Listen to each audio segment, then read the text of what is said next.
Right, and we should be live. Good evening, everybody. Welcome to a special Friday. Friday the 13th. Mr. Lacosa, are you superstitious at all? Oh, you can imagine. I'm as superstitious as they get, yeah. No, not in the slightest. No, me neither. Me neither. I can't say I've ever been actually. How the hell are you? It's been a while. I think. I'm trying to think the last time we actually did just a video. We've always got somebody else that chips in, but I don't know where he is tonight actually.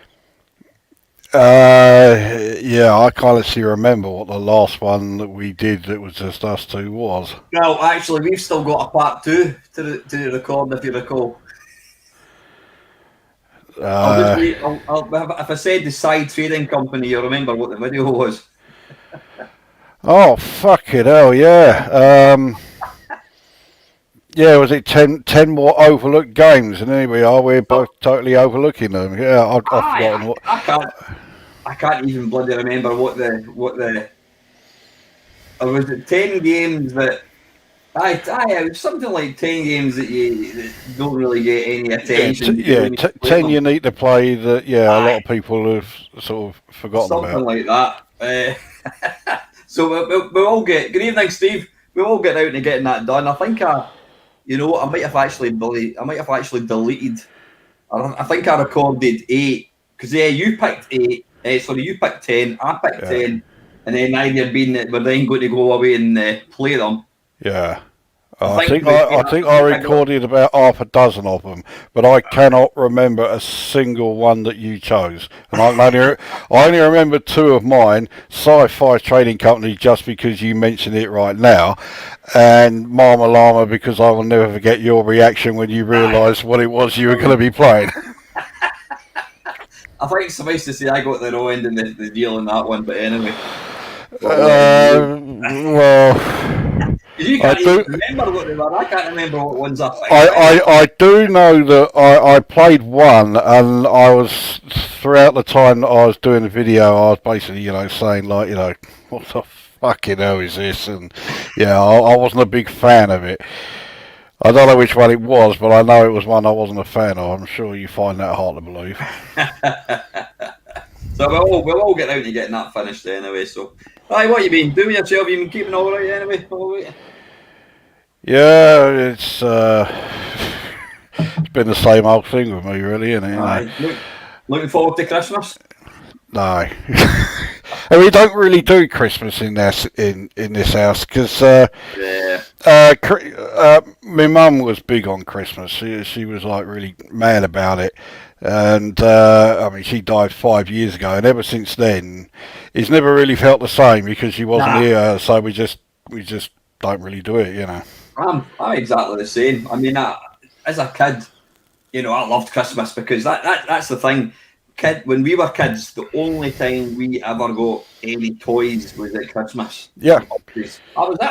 You yeah. never got Christmas anything. and birthdays, and that was it. Yeah, That was it. So, for obvious reasons, for purely selfish reasons, you couldn't wait for Christmas and your birthday to roll around. yeah, yeah. But nowadays, fucking kids just get 24/7. It's ridiculous. So, yeah, I'm exactly the same as yourself. Mum and dad are both gone. Obviously, I love him, my Todd. And the way this lockdown nonsense is going, it's highly likely that I'll be spending Christmas Day sat in my own with one of what do you call it? Farm Foods meal for ones, I think. No, yeah. I'll probably won't be too different from that. I'll probably be playing Elite Dangerous or something. The sad point that is, it doesn't actually bother me. I That mean, don't bother me either. it doesn't bother me in the slightest. Whereas, 10, 20 years ago, the thought of actually being on your own and on a Christmas day is just like, wow, that would never happen. But yeah, Yeah. ah, dear. So I was going to say, how's the weather down there? Obviously, it's going to be shit. Before I answer that, I've got to ask you one question. Um, do you consider yourself Scottish or British? Eh, I was going to answer that, and I need to think. Can I answer both? I consider myself both. And I'm actually quite proud to be both. I'm proud to be Scottish. Don't know why anyway, but I mean, apart from the result last night, but I actually quite like being part of the UK. So yeah, why? Any reason for asking? Yeah, it's just that there are times where your channel comes across as being like the most British channel I've ever seen on YouTube. Usually because you do like asking about the weather, and that's as British as it gets. Actually, the weather here is fucking cold, just for a change. Oh, it's unusual being November, but you know, yeah, it is. No, it's been fairly mild the last couple of weeks, but no doubt that'll change. Now, is that mild as in mild, or mild as in by Scottish standards? Scottish standards, it's only about 2 degrees, so that's distinctly. Yeah, that sounds pretty good. Mind you, last time I was in Scotland, it was it was around this sort of time, mid-November. I was up in Inverness. Which is really, really nice city, but it was fucking freezing. I don't know if it's just me, or do you find that the older you get, you actually get colder? I certainly cold a lot more in the last, I don't know, 3-4 years. No, I can't say I do, but because the cold affects me differently. The cold, does me arthritis, fucking no favours at all. Yeah. So I feel it pretty bad at the best of times. So, once it gets to a certain sort of level, it can't feel any worse, So, I sort of blank it out. I mean, when I was living in Canada, and winter came along then, that was fucking cold. I will never forget, there was one year, I think it was 2001. We were going to the Boxing Day sales, and we were in my wife's car, and I'm not exaggerating, the temperature outside with the wind chill factor was minus 35, and fuck me, could you feel it? And we didn't want to get out of the car, like the shop's opened, and we were just sitting there looking, saying, look, do we really want to fucking go in? I ain't setting foot out there. Minus 35, I couldn't even imagine that. I think the coldest, I mean, as you know, I used to do a fair bit of running, and I would go out and run in all weather. People would say to me, oh, how can you run? It's far too cold. If you go out and run, it doesn't matter how cold it is, you're not cold because your body soon warms up. But I think, was it maybe about 3-4 years ago, we had some serious temperatures, and I remember going out in like minus 13. But the thing was, although it was minus 13, it was actually all right. I've been out running when it's like 5 degrees, and it is a lot colder than minus 13. I think it's, as you say, it's to do with the whole wind chill factor. Yeah, exactly. If there's no wind, it feels fine. There were times again in Canada, we were having to clear the driveway because we'd had about 3 foot of snow overnight.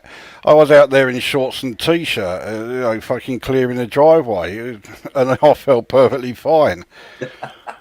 That's the thing that always surprises me. You drive out in Scotland and it's fucking Baltic. I've got jackets on, and there's guys walking around in fucking flip flops and t-shirts and bloody shorts on.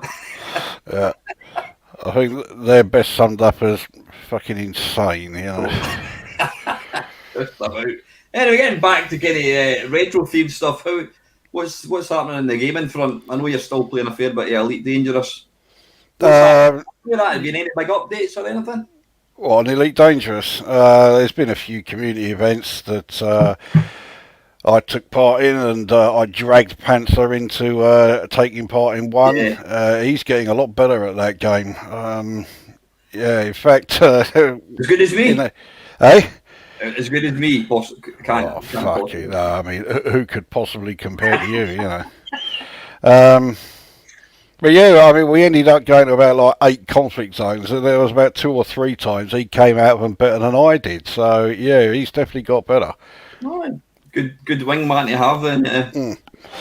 But I mean, other gaming, I suppose you could consider it a retro game, seeing as it's over 15 years old. But yeah, I've been playing quite a bit of Age of Empires 3. All right. The definitive edition, sort of like remastered, re-released version came out during last month. So I picked that up. Yeah, I think that is a really great game. That is because they've got a good sort of blend with that one. It's obviously still a real-time strategy, which is one of my favourite genres, especially in PC games. Mm. But it is very action orientated. It's very combat orientated. You're not having to do so much micromanagement or anything like that. So it's it's very close between Age of Empires 3 and Age of Kings, Age of Empires 2, as to which is my favourite. You could basically toss a coin between the two. How does that differ from like Civilization and that kind of stuff? And as a combat, I mean, I was never. No, I actually I loved June 2 on the Amiga. Or was it June 1? No, June It's 1 was June a completely 2. different. Yeah, June June 1 1 was was a very completely different. different game, wasn't it? The original Yeah. June. I was June 2, I loved that, and then I got into that, and then I got into Command and Conquer, Red Alert, and I even played the original Warcraft, and then I think it was Warcraft 2 as well. Are they similar kind of games to like Age of Empire or completely different? Yeah, well, I mean, the general premise is very similar, yeah, but the Warcraft games, I could never get into the Warcraft ones. I didn't really like any of them. The only one I actually bought was Warcraft 3, yeah, and I couldn't stand it, to be honest. So yeah, the general idea is the same, building the various structures and recruiting like your military units and stuff like that, and sending them into battle and everything. So yeah, in that regard they're similar, but the strategies are all very different. You've got to approach each one differently. I mean, even comparing Age of Empires 2 and Age of Empires 3, you've got to play those two games very differently. If you use the strategy from 2 and apply it to 3, you're not going to get anywhere. So yeah, although they do play similarly, you got to play them all quite differently. Who made Age's Empire? Well, they were published by Microsoft. I can't Aye. remember the name of the actual developers that Mm. did them. Aye. As I said, I used to enjoy like Red Alert and that kind of stuff. Not played any. I did try to play Warcraft, the original Warcraft. I've got it on not Dropbox, whatever it's called, DOSBox. Oh yeah. It's aged badly. See when you look at the graphics on like a sort of a modern monitor, they look pretty shit. Yeah, I mean, it really does depend on the game. I mean, for that sort of era, I used to play a lot of Dungeon Keeper, and I still do play that fairly No, often. And that's one I think that has aged really well. I still think it looks pretty good. I mean, okay, the graphics are quite blocky because it's very low resolution. Um, but it's still a decent game to play. Still one that I would recommend to absolutely everyone. But I'm sure everyone's played Dungeon Keeper. that was Peter Molyneux, wasn't it? Yeah, that's right. Yeah, Aye, and you play the part. You basically play the part of all the baddies, don't you? Trying to. that's it. It was a good bit of like role reversal, and yeah, I think it may have been a bit of a gimmick, but it worked. The game was staggeringly popular, and of course, Yeah. obviously, the fact that the game was really well put together and plays really well, obviously. Certainly helps, but yeah, it was a great one. Then along came Dungeon Keeper 2, and it was pretty good, but didn't compare to the original. Aye. That's the thing about Peter Molyneux. I mean, you never. I don't think he just. I don't know. He never appears online anymore. I think, if I remember rightly, did he not bring out a Kickstarter of some sort? And he promised the Earth, as he always did, and he oversold Yeah. it. And I think the thing that really kicked him in the bollocks himself was he absolutely said there would be no microtransactions. And And then it was chock full of it. Well, they did a version of Dungeon Keeper, didn't they, for like the mobile phones and all that, and it was absolutely full of microtransactions and pay so and so, and you won't have to wait a day and a half or whatever for these resources to be mined out. And it's fuck off. I mean, I've never had a particularly yeah. high opinion of Peter Molyneux at the best of times anyway, but that really didn't help. Aye.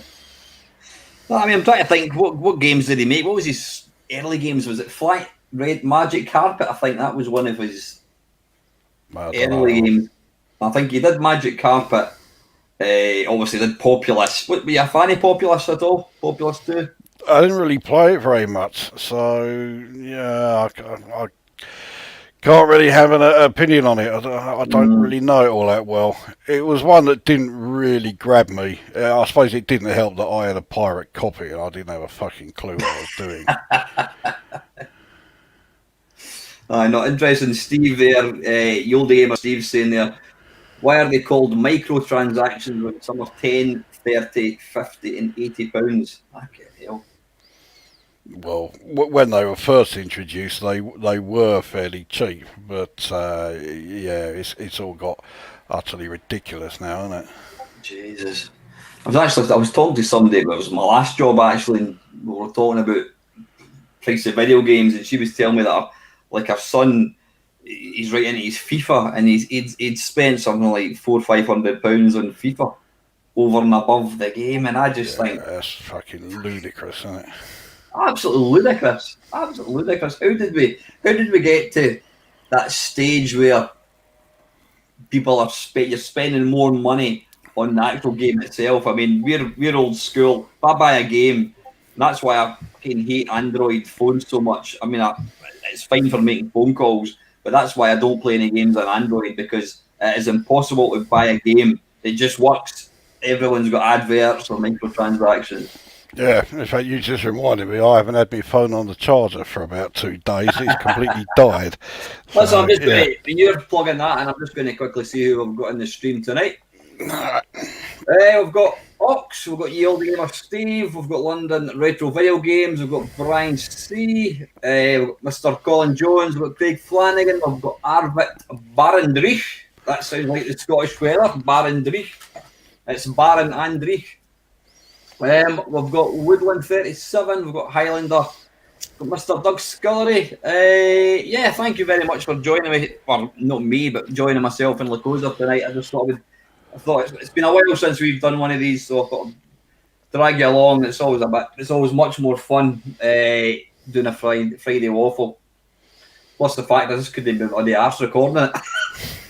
Yeah, that's more like the reason, isn't it? Yeah. See who's available. Well, Panther's not there, but to be fair, I haven't even spoken. I'll say it probably, I dread to think how many people you must have asked before you reach the bottom of the barrel. It's like, oh, fucking hell, I've got to ask this cunt. Go on then, alright. How's it? Are you making many videos? Well, I know that for a fact. You're not making many videos for YouTube. No. I mean, I think enough people know, I'm not doing any more retro videos. So they're going to be a lot more sparse. I mean, I'll do like the occasional Elite Dangerous one if something comes along that I think people might want to know about. Or, I mean, I started doing some sort of like guides for new players, and I kind of put myself into a bit of a corner with it, because the last one I did was talking about how to get raw materials, and it means I now need to do the one for doing getting manufactured materials and encoded materials. I just can't be bothered, so, but obviously I'm going to have to do those at some point. So yeah, if the time comes when I feel like, I'll get that done, but yeah. I mean, I've over the last couple of, probably the last few months actually, I don't know whether it's I'm just too tired, whatever. But I still love talking about video games and stuff like this. But the thought of actually sitting in front of my computer and just recording videos for the sake of them, I'm just finding I'm struggling big time on it. Yeah, I'm conscious that obviously this is your channel, and there is a risk that if I say anything in particular, it might reflect badly on you. So I'm not going to go. I'm not going to go into the reason as to why I've stopped doing retro vids, but yeah, I had sort of like lost interest in doing them anyway, and I was sort of going through the motions more than anything. And then, you know, I hit on a couple of ideas, and I thought, okay, I'll give that a try, and yeah, well, so much for that. So yeah, it's you know, it's just going to be a very occasional thing, and it's, well, it will be PC games of some description. Quite what they're going to be, I don't know. I can't see me doing any of the like Age of Empires games because, well, for a start, I'm pretty shit at playing them. So you know, you're not going to. Well, it's if anything, it's even worse. You know, so you certainly won't be seeing them played at their best. And of course, the other thing is those games, they're great to play. They are not interesting to watch. So, you know, yeah, I don't think I'll be bothering with those. I mean, there might actually be a half-decent game comes along at some point, and I'll pick it up and then, you know, maybe do a video or three on that one. Yeah, the thing is, your channel and probably my channel as well, people don't really watch, they certainly don't watch my channel to see good gameplay. I think I watch your channel because it's about the person. It doesn't really matter what the fuck you're doing, you know what I mean? It's about the entertainment. I mean, when I'm doing these Sunday night live streams, the number of times I get comments, oh, you need to watch Lacosa playing fucking Super Pipeline 2, or you need to watch his review of Hercules or whatever it is. You know, and I mean, Steve says there, I hope he's not done with them. He loves your videos, your reviews.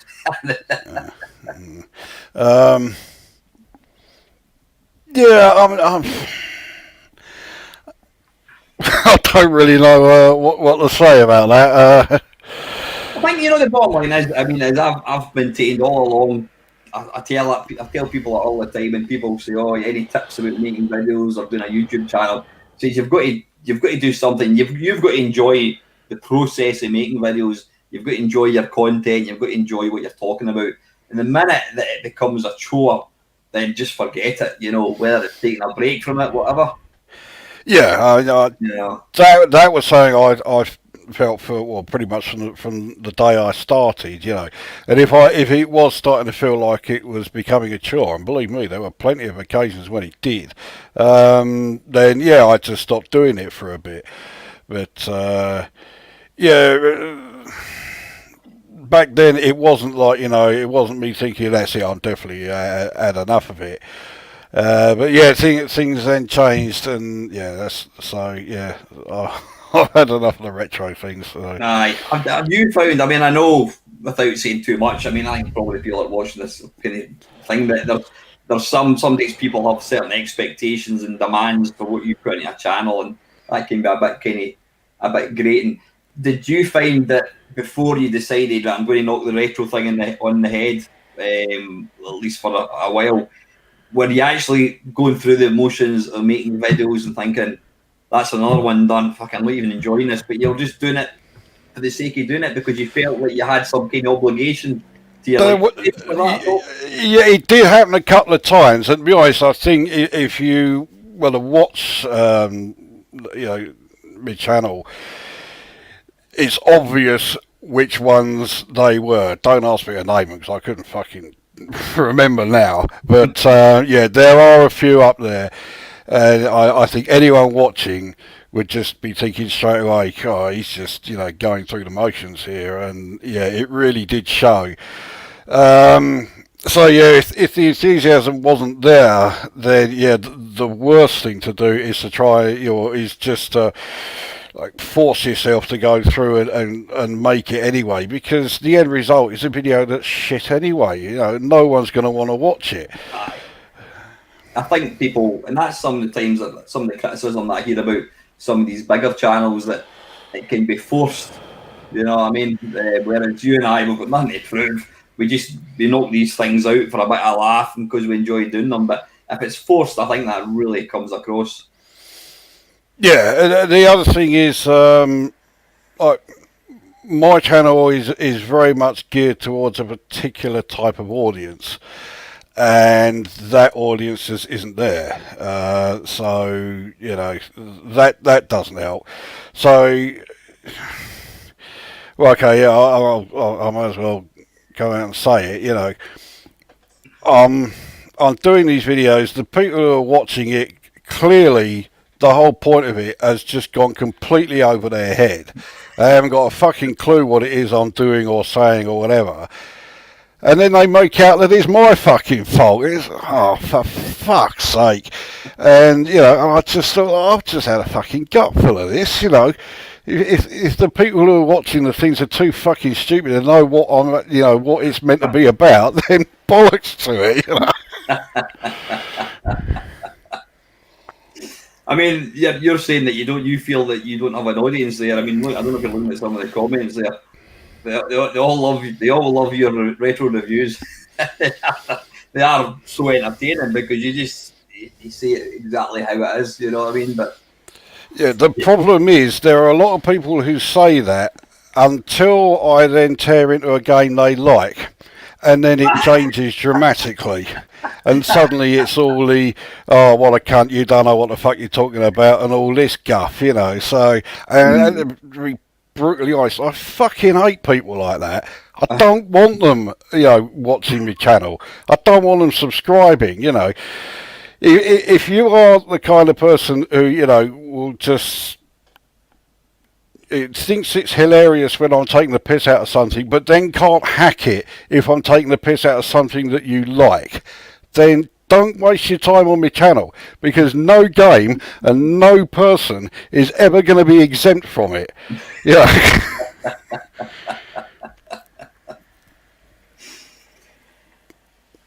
No, Miss Highlander saying, not true, Chris. I love it when you criticise my favourite games. Yeah, it's not everyone, but there are an awful lot of people who are like that. John Gage was like that. That's the reason why I can't stand the cunt, you know, because he showed himself to be like that. He thought it was fucking hilarious when I was taking the piss out of anybody, and then I did me Spy versus Spy video, and I was taking the piss out of him, and he fucking hated it. Yeah, I think you've got to have a bit of backbone to do this thing. You know what I mean? What was I doing? Was it the Sunday live stream last Sunday? Within 30 seconds, fucking thumb down. What's that all about? I don't get it. Mind you, I noticed with your live streams, a lot of the time there'll be moments where you've got something like about 4, 5, 6 thumbs down, but within like a couple of hours, they disappear. You know, 4 or 5 of them have gone. Exactly, yeah. So, you know, first of all, you think, well, hang on, these people are thumbing it down, which is, you know, pretty fucking moronic to begin with. But they don't even have the fucking guts to leave it there, you know. I don't know. Absolutely, I don't know. It beats a shout to me why somebody. I don't think I've ever put a thumbs down. If I like a video, I will give it a thumbs up. I don't think I've ever thumbs down a video in my life, because I would watch and go, this is shit, and then just stop watching it. Yeah. Why could just fucking move on? You know what I mean? Yeah. Don't get it. The trouble is, I mean, YouTube, it's like all social media, you know, it's geared towards a particular person, the woke generation, to be frank, you know, and they are the kind of, you know, like ultra thin-skinned snowflakes who are going to be offended by, you know, oh, somebody's downvoted my video. Did you see, without getting too political, I mean, did you see that Disney have apparently now had to put warnings against all their old like cartoons because of like the racial stereotypes that they had and like leading the tramp and all that kind of stuff. Yeah, you don't want to get me started on that. I mean, I'm sure there's a Scottish dog in Lady in the Tramp that talks like this, laddie. You know what I mean? I mean, Yeah, I mean, are they going to put warnings on, the start of Mary Poppins? This attempt at a fucking Cockney accent is an insult to anyone watching. Well, you see, that I could understand. Dick Van Dyke, bloody hell. The thing is, there are still Americans who think that's what we all sound like. Yeah. You know, this actually reminded me of something. What have I been watching? I've seen Peaky Blinders. Have you seen Peaky Blinders? Oh, I can't get into that at all. It's not my what? Thing. I watched Peaky Blinders, and I watched the whole, how many fucking seasons it was, and I actually realised I didn't actually enjoy it. But I watched it because folk would say, "Oh, it's great," and I thought, "Oh, I need to watch it." There's a guy in Jurassic Park that plays an Irishman. What's the guy? Sam Neill?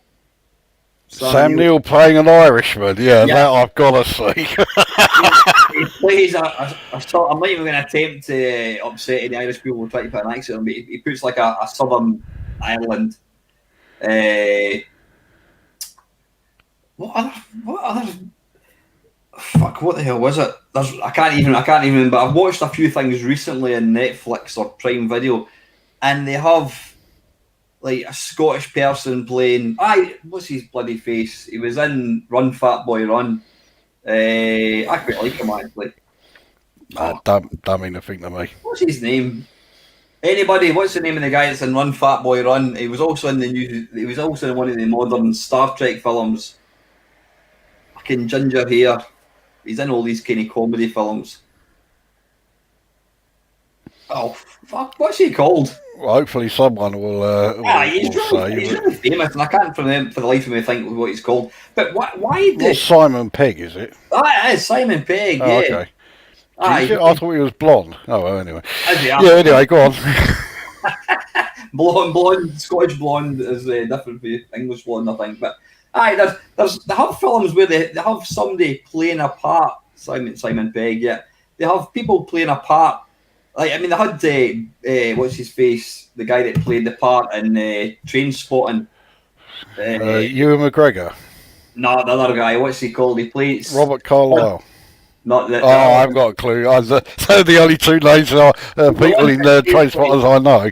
He's in his girlfriend's bed and he shits himself. Yes, I know the film. I think the film's fucking great. I mean, he was in Pearl Harbor, and I can't for the life of me figure out why. Oh, yeah, that was it. You know what it was? Fucking never watched this. Sean Bean, who I actually think's all right, but Sean Bean, a bit like Sean Connery, can only play Sean Bean. Yeah. Comes to fucking Sheffield, and that's the only accent he does. He was playing the part of an American, and you know what? I was watching my girlfriend, and we're like, "This is going off. We cannot abide his god awful voice." But I can never understand why a movie company would pick somebody who's not Scottish to play a Scottish person, or vice versa. I've seen some truly awful people playing Scottish people. Why not? Well, like Christopher Lambert in her Highlander. I mean, who the hell came up with that? You had a scene where a Frenchman playing a Scotsman is telling a Scotsman playing a Spaniard what haggis is. Fucking what? It's like something out of a Monty Python sketch, you know. Oh yeah, Ewan Bremner, that's his name. Aye. Oh man, of course. I mean, Sean Connery. Personally, I wasn't a big fan of Sean Connery. Depended on what he was doing. He was great in some roles. I mean, I freely admit I think he was the best Bond. So in some roles he was great. In others, you were watching it and thinking, what is he doing here? You know, I mean, why is he in this film? Zardoz. Well, I didn't mind Hunt for Red October, although when he was trying to speak Russian, it was like, God, dear, did he really say that? You par Rusky. What? I sound more Russian than that. Sean Connery in The Untouchables as well. Aye, Jesus. I've never seen it. It's a Kevin Costner film. And as soon as I see that name, I don't want to know. That's it, yeah. Talking to films, I was really surprised. We were sitting in front of the telly last night, and we've kind of finished. I can't remember what the fuck we were watching. We watched the Line of Duty. We watched all of them. Can't remember what else we watched. I was like, "What can we watch?" He goes, "Oh, have you seen that Mandalorian?" And I went, "That's Star Wars." She's like, yeah. I said, "Do you want to watch that?" I think you've never seen any Star Wars films. She goes, "I know, but I'd quite like to watch that." So we started watching it, and to be fair, I quite enjoyed it. I think we're 4. Well, put it this way: we watched 3 in one go. And I says, right, you know what we'll need to do? We'll need to watch all the Star Wars films. So I was acquiring all of them. All of that. Oh God. Okay, yeah, go on. I know, fucking hell. So I don't know. I think there's about 9 in total. 8 of them. Well, there's 9 if you don't include all of the spin-offs. Aye, the solo story and all that kind of yeah, stuff. Well, that shit, you know, Rogue One and Caravan of Courage and Star Wars Holiday Special. Don't forget that one. Have you actually watched that Holiday Special? Yeah. Believe it or not, that is not the worst Star Wars film now. After the last 2, yeah, after the last 2 that came along, yeah, the Holiday Special is no longer the worst one. I was at one of these. It was before they were even a thing. I was at it's what you would now class as a Comic-Con. I was at in Glasgow. Okay. It was in Glasgow. Fuck, it must have been 19 the middle of 19 maybe 1995. I mean, it was a long time ago, and I was there with my mate, and I just went along to just keep him company, and it was all fucking comics and all that. And there was who was there? There was fucking Boise out of Only Fools and Horses. He was there. John Chalice. Because they're just sitting behind a wallpapering table with their name, and there's like a photograph of them in the program, and they're just kind of sitting there like that, waiting for somebody to go up and talk to them. And it's like anecdotes, £10, and I'm like, my mate, what's that? He says, "Oh, if you want to talk to them, you've got to give them £10." I'm like, I'm a fucking no wonder they're fucking sitting there doing nothing then, you know. Who the fuck's going to pay 10 quid just to talk to someone? So I was just standing back, just kind of observing, and here I noticed the guy that played Greedo was in it. He was obviously he didn't know what he looked like. He didn't have the mask on. Yeah. And then the guy he was in the first Star Wars. You remember when Darth Vader goes into the boardroom and the guy's arguing with him, and then he goes like that, and and he holds his throat and then goes boom. Him. There was Greedo and him. So I'm standing just looking at them. They got the big names in, didn't they? Yeah. That was early days, yeah. And I'm like, because this is before the internet, whatever. And then they're like, "Hiya," and I went, "How you doing?" And I said, "So, how did you find playing Greedo?" He went, "Oh, put it this way," he says, "I'm still making money." He says, for being having a mask on, I'm still making a bit of cash, 30 years later, whatever. Yeah, for a role where he was in it for about 2 minutes. Aye, exactly. And then and I said to him, "So, what do you think of the?" It must have been. You know what? It must have just been at the very, very start of the internet. So I think it maybe 97, because I'd seen the Star Wars special, the holiday special. So I said to him, I said, he says, George has made it his lifetime ambition to absolutely rid the internet of that. So he's trying to get rid of every. If he could, he would get rid of every copy of it in existence. Well, all I can say is he's failed, because you can still get it. But I think I've got it. I don't know why. But if you blow it up beyond the size of a postage stamp, it's just pixely. Oh, okay. I mean, it is utter shit from start to finish, being no doubt about it. But it is still better than the last 2 Star Wars films. What was the last two? I've actually let me have a wee look. Well, Rise of Skywalker was the last one. Fuck it hell. And then before that you had the Last Jedi or something. Yeah, that's it. Yeah. Aye. Oh. Both of them, the script is like it's been written by a 5-year-old. You know, it's just cringing. Aye, I mean, it's for me that's quite sad because I'm not really into sci-fi, but I was a big star. I loved the original sort of Star Wars, and, the original 3 sort of thing. And when a Star Wars film came out, it was a massive event, wasn't it? And yeah, and I mean, you think about it. If you include all the spin-offs, there's something like about 14, maybe even 15 Star Wars films, and out of that 15, there's only 2 of them that are any good.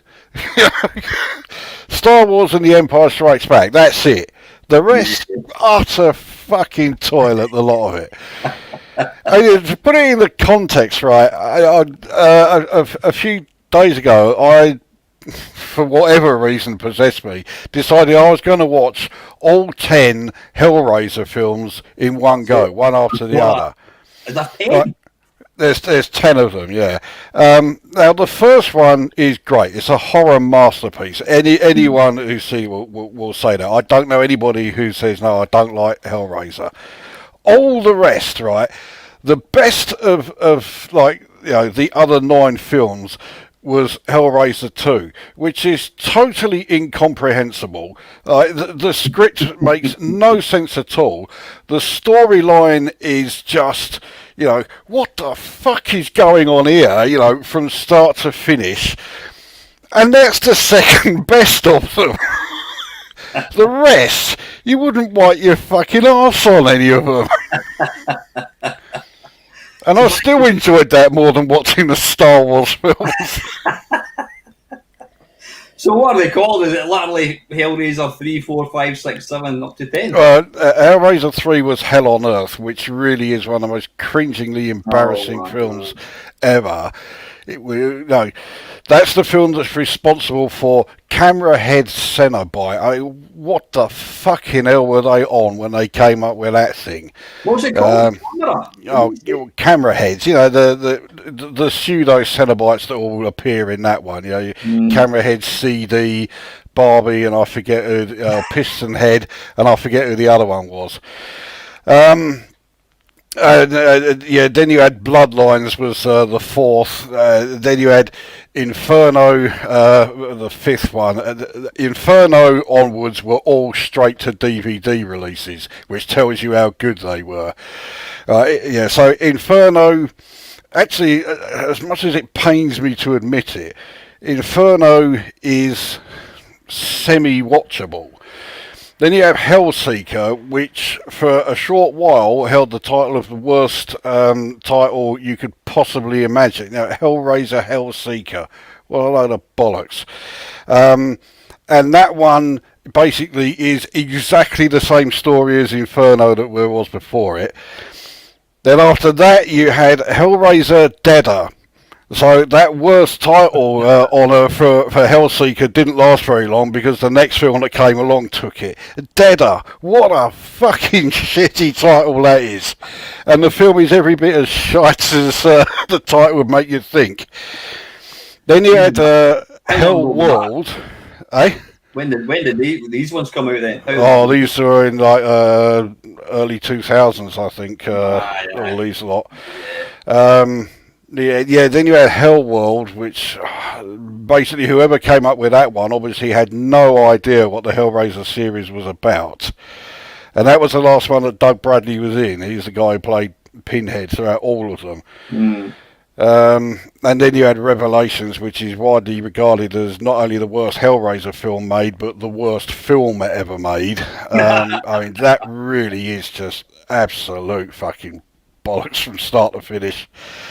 And then most recently you had Hellraiser Judgment, and that entire film looks like it was made on a budget of about 20 quid. It's just, it's laughable how bad it is. So there you go. That's my quick tour of the Hellraiser film. Yeah, and I think you could probably apply that same. You could apply that same thing to all the sort of I mean, your Terminator films. I mean, I think the first Terminator, that's technically it's not classed as a horror. The first Terminator is a fantastic film. Yeah, I agree. First Terminator was fantastic. The second one's not bad, and then I didn't like the second one. I know a lot of people always said they thought the second one was great. I didn't like it. I did enjoy it, but it wasn't a patch in the original. Yeah, and the less said about every Terminator film that came after that, the better. Awful. And then it's the same with like what other Alien, Halloween as well. I mean, the originals were brilliant. Well, Halloween, that's one of the series I could never really get into. I mean, I like the first one. It was archetypal John Carpenter. Mm-hmm. And I'm the only person I know who likes Halloween 3. Everyone keeps saying, oh, no, it's shit because it hasn't got Michael Myers in it. Well, hang on. There are plenty of other Halloween films that came after that do have Michael Myers in it, and they're all shit as well, What's that called again? The Witcher or something? What's it called again? Season of the Witch, yeah. Season of the Witch. Yeah, I've seen that. I can't remember anything about it. Yeah. So that's your favourite Halloween film, is it? Well, I wouldn't say it's my favourite one, but I think it's okay, so, Have you seen any of the more kind of recent ones? I say recent, maybe in the last 20 years. I saw the, what was his name, Rob Zombie remake of the first one, and I just thought, this is fucking shite. The problem with it is it makes the same mistakes as so many modern horror films do, where every character in it is a complete cunt. So you're not at all sorry that they're all getting killed off, you see that you're rooting for them. Go fucking make sure this one gets properly mangled, So, yeah, and because of that, it fails miserably. You want all these people to fucking die. You don't want any of them to survive. Do you think a big part of films is obviously having likeable characters, and I think it's probably the same with like video games as well. If you can't, I wouldn't say relate to that, but if you actually, like Rainbow Islands, fucking despise the game. I'm not a fan of it either. The main character I despise. He's big. Yeah. And it's the same with films. If you don't like the person, then Yeah, totally. There is quite a strong correlation there between films and video games. If they're going to be about a main sort of protagonist, and a main central character, you've got to make that character likable. And with video games, a lot of the time they fall a long way short. Rainbow Islands being a prime example. Yeah. So what you were mentioning about the year 2000 with what do you call it, with Hellraiser? When do you think? I mean, I couldn't even tell you. Has there been a decent horror film released in the last 10, 20 years? Oh, worth watching? No, not at all. I think the last horror film I saw that I thought was good.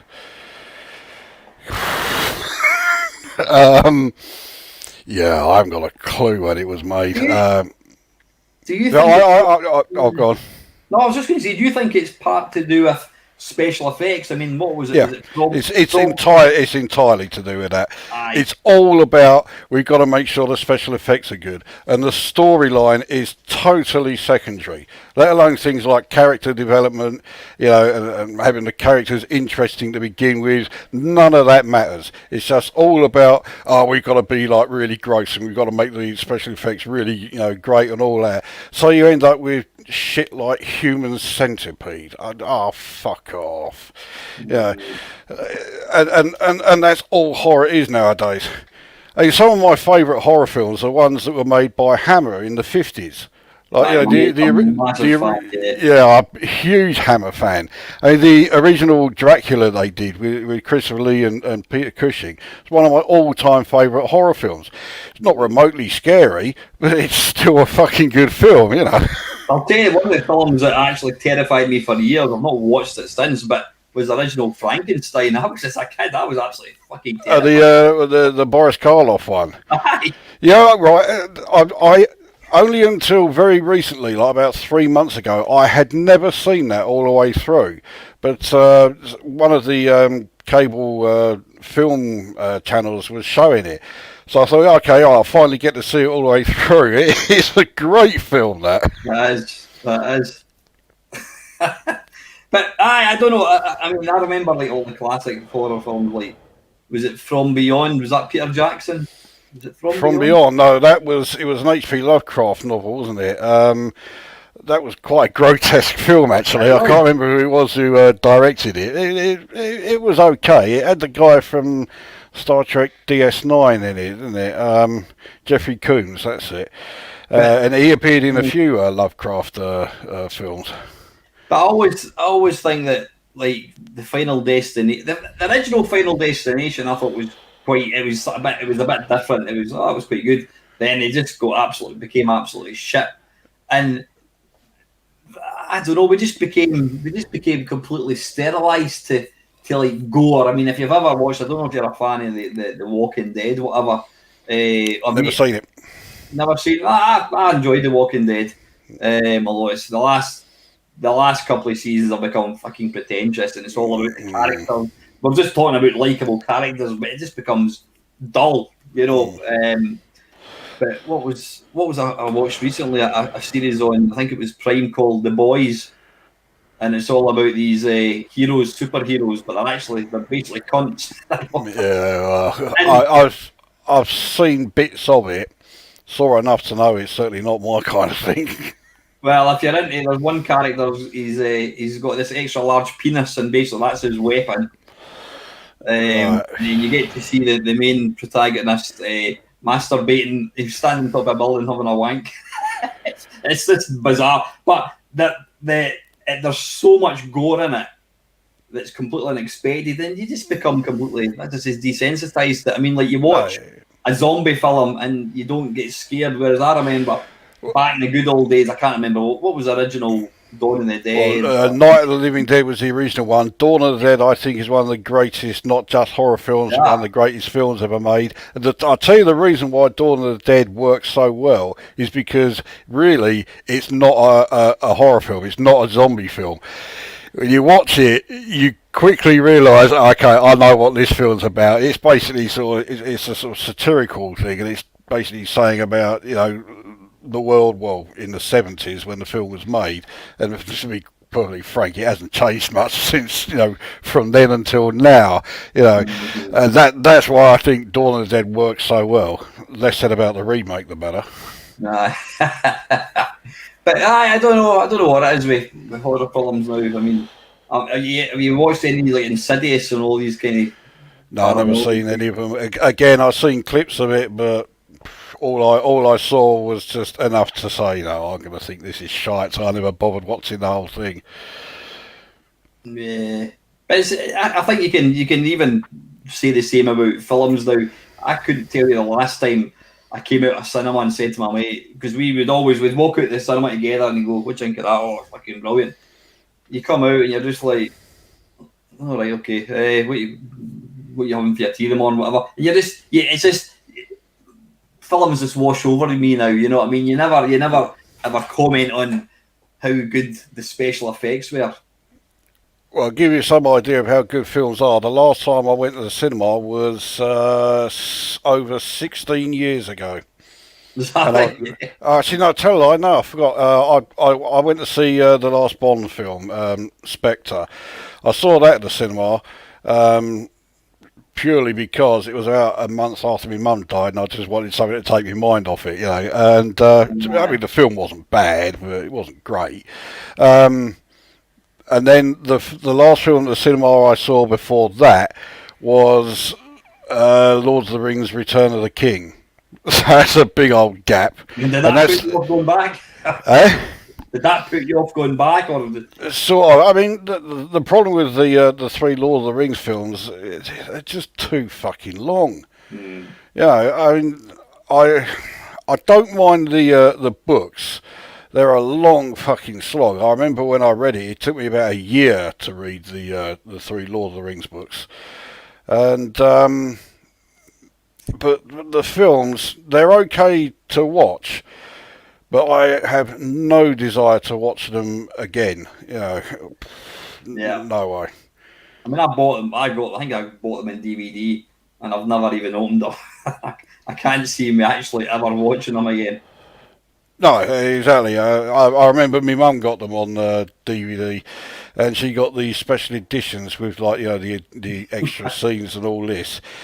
And she was saying to me, "Oh yeah, you got to watch these because these have extra scenes." And I'm like, "Yeah, but it means I've got to sit through like 3 hours of everything I've already." So I just So I've never seen them. Del Boy's saying Licosa entry to the cinema is now over £1. Well, I said those 2 times, they were the only times I've been to the cinema in the 21st century. And we're 20 years into it, so yeah. I mean, okay, if modern films were actually any good, then I might consider going to see them. But now, I mean, so many of the films nowadays are clearly made for fucking morons. Like the laws of physics do not apply to any film made in Hollywood. That's for sure. And there's no plot development.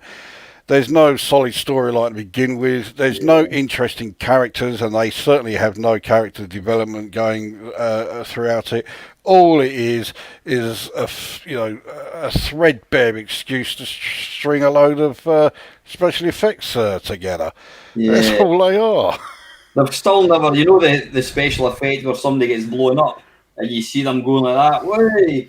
You can still tell that they're on a harness and they're getting pulled backwards. They've never actually improved that. It still looks fucking fake. Well, the ones that annoy me, and I've seen these scenes in a fair few films, is when you get the main hard man and he's walking away casually, and suddenly the building behind him just totally explodes and everything, and he just carries on walking away. It's like, what fucking reality do these people come from where they think that is going to happen? But everyone seems to think it's great. It's not. It's shit. You got me on another rant, haven't you? We were talking about, I can't remember, it was Panther and I were talking about this recently, or I think it may have been the one that we done together, and he was saying how like modern games now are effectively just interactive movies, aren't they? Yeah, I totally agree with what you said about that. If I'm playing a game, I want it to look like a game. I don't want photorealism. It don't look right. And to be honest, a lot of time their claims of photorealism are totally unfounded, especially when you get characters and you see like the faces or animation of people up close. It looks fucking awful. They're nowhere near photorealism yet. But I hope they don't get there. I don't want any of that guff. I want it to look like a game, Yeah, I think the way we're going with the new consoles that have just come out, you'll not be getting an Xbox fucking X, whatever it's called, or PlayStation. I mean, I've said it plenty of times before. The last console that came out that I was interested in was the Atari 2600, and I still stand by that. It's the only console I'm interested in. Yeah, I'm the same. I was going to get a PlayStation 5, but right now I'm in absolutely no hurry. I would buy it and I wouldn't play the damn thing. But I mean, it is out now, isn't it? PS5. I think the PlayStation 5. Somebody might be able to correct me. I think it came out in the US. Was it today? I think. Yeah. Coming out next week in the UK. And the new. What's the difference? Apparently, there's two Xboxes have been released. I am the worst person to ask. I've not followed any of the development of it. All I know is that the Xbox came out, was it a couple of days ago, and I think the 3 that were available all got snapped up, and I think 2 of them didn't work properly. Shock horror. Yeah. Aye, there's 2. What was that Highlander saying? I think you got the Xbox IS, and then is it Xbox S? I don't know. I might be talking complete bollocks, but I did watch a video and there's two machines coming out. Does anybody know what the difference is? I think Highlander was just saying Xbox is out. Right. Oh, I forgot to finish that. Alright, got you. Right, yeah, well, Highlander's saying there are 2 editions, digital and one with a UHD drive. And Steve is saying Xbox Series S is a cut down Xbox Series X, like two thirds the power and half. Really, 2/3 the power, so it's not as powerful. I don't get that. Why would you? I don't Yeah, know. well, the problem with that is that means that anybody who buys the Xbox Series X, then the most powerful one, um, well, games will be coded to make sure they work on the S, on the lower powered one. So Yeah, therefore, nothing coming out is going to actually take advantage of the superior performance of the X version. So they shot themselves in the foot with that one. I don't understand why. I don't understand why they would do that. I know the PlayStation they're bringing out. Well, I think Highlander said that. I think one's got a digital only, and one has got a hard. Is it an optical DVD drive, Blu-ray drive, whatever it is? And I think the PlayStation 5 is going to have the same thing. One's optical and one's digital only. If you did, if just suppose if you did buy one of these, what one would you have gone for? Forgetting what kind of game it is, what would you? I mean, you're asking me about something that I would never do, but Are you a fan of digital? uh, yeah, I mean, I would probably go with the digital. I can't remember the last time I actually bought any games on physical media, so yeah, I'd probably go with the digital one. Yeah. Oh, there you go. There's the price, right? The S is £280, and so basically it's half price. I don't. Yeah, as you say, I don't understand where Microsoft are coming from. Why? Because they're just going to. Surely they're only going to put a game out that's going to run on the lower, a bit like the C16 and the Plus 4, isn't it? Oh yeah, everything that came out for it, it was basically coded for a Commodore 16. Yeah, I mean there were some plus four games, but they were few and far between. Getting back on a sort of retro theme again. When did the C16 and Plus 4 come out? Did they get released at the same time? And was it for Yeah, the same reason? yeah, One was a bit. yeah. They were released simultaneously. I think they were released somewhere around 84, 85, somewhere around that sort of time. I think. And Yeah, this, fairly yeah. sure. And I think they must have sold in very. Why were they such a failure? Well, I think Commodore just made a complete fuck up with it. They were clearly not sold as gaming computers because I think Commodore bought into their own advertising where they were constantly trying to advertise these things as being more than, oh, it's not just for games. Whereas, of course, just about everybody who went and bought a computer in those days were buying it to play games. And so Commodore were being a bit sort of snobbish, and saying, "Oh no, these are not just games," and blah blah blah. And they believed their own advertising of it too much. So they brought out these two computers that were clearly not gaming machines. And I don't know if the C16 was meant to be some sort of VIC-20 replacement, and it was meant to be, a cheaper alternative to the 64. I mean, there was no compatibility between the 16 and either the Yeah. VIC-20 or the 64. So Well, I really don't know what they were thinking when they brought those two out. The only thing I liked about the Commodore 16 was its aesthetics. It was actually quite a nice looking machine. was it a kind of? I can't. What colour was it? Was it a kind of? It wasn't purple, but it was a. No, it was sort of like dark grey. It had the same bread bin design as the 64 and the Vic, but yeah, it was a dark grey. I think it had like light grey keys. It actually looked quite nice. Quite a nice looking machine. Yeah, and the Plus 4 was that a kind of yellowy colour? I can't bloody remember. Well, plus four. No, the plus four looks nothing like any of the previous Commodore computers. I'll find a picture of one and share The it. 128 that came out. That came out before, didn't it? That came out before these two. The which one? The Commodore 128 that came out. When did it come out? I think the 128 came along about 85, something like that. So was that after? Was that after the C16 and plus 4? Then was it? Yeah. I think I'm pretty sure it came out after those two. Yeah. Interesting. When you're looking for that, I'm just going to bring up a wee look and see what we've got question wise. Yeah, if you share the screen, that's what a plus 4 looked like.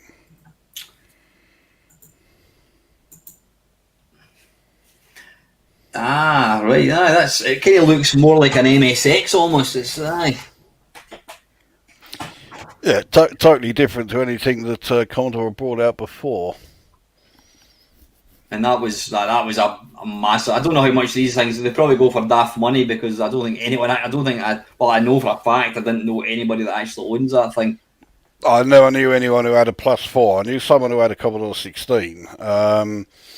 But yeah, I don't think they were big sellers in this country, but they were pretty successful in Europe, especially in Eastern Europe, Poland and Hungary. The plus 4 and the 16, they couldn't get enough of them. So they must have done something right, but I don't know what. And Dale's saying it had integrated business software. Yeah, that's where the plus 4 bit came from. There were 4. I think it was like a spreadsheet, a word processor. I can't remember what the other two things were, but yeah, that's where we got the name from. What's Andrew saying? C16 and plus 4 were Jack Tremill's dirt cheap machines. When you left, idiot management decided to sell them twice Jack's original price. It could well be. I mean, Commodore's management really were like, the very epitome of bad management. You couldn't get a better example of it. It really wasn't a very well run company. When you think, how could you possibly fail? How could you possibly fail when you're selling the Commodore Amiga? I mean, what's not to love? But they somehow managed to screw it up. Oh yeah, they fucked it up big time. Yeah, sad one. Anyway, I'm just having a quick look to see if we've got any any questions. What's today's date? 13th. Oh fuck! I'm looking at an old waffle. Just give me a little second. So that would be. Let's have a wee look. If there's any questions you want to ask us, just pop them down below. Hang on a second, what would the last date be? You know what it was? It was a bloody live. I can't find it. It was a live waffle that I did. Did I do a live waffle last week? Yeah, it was. Yeah, it was. It was a live waffle. Chris, I can't even remember doing that. Yeah. It's pretty bad if I remember it better than you do. Right, let's have a little look. Yeah, just you were talking about somebody was talking about adverts on my videos. I don't know if you're aware, Lacosa, that I'm going to bring you back so I can actually see you again. YouTube have changed. If you upload a video, it automatically puts about fucking 20 adverts. Yeah, they are within about 3 or 4 seconds of the video. Yeah, they are ultra aggressive with their advertising now.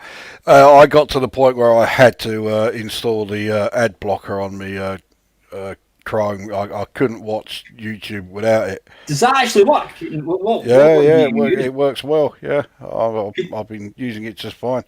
What one? Is it a free one? Is it? Yeah. Yeah, it's just a Chrome extension. It's very small. I'll do. And does that basically block all? That blocks adverts on it. Blocks every single advert on YouTube. I've not had a single one since I installed it.